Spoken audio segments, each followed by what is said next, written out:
갑자기 내게 나타나준 너, 난 아무 말도 할 수가 없었지.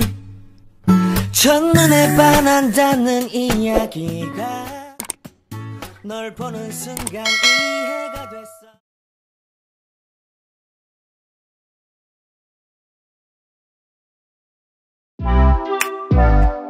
Hai Besti, gimana kabar kalian hari ini? Semoga kabar kalian semuanya sehat ya, amin.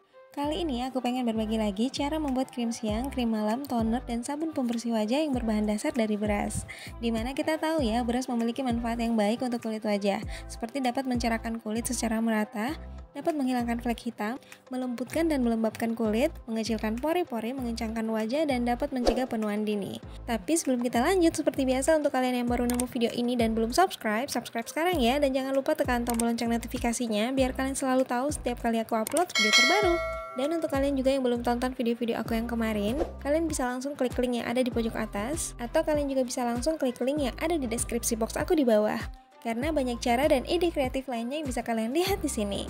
So, tanpa berbasa-basi lagi, kita langsung ke cara pembuatannya aja yuk. Ikutin terus ya. Check it out.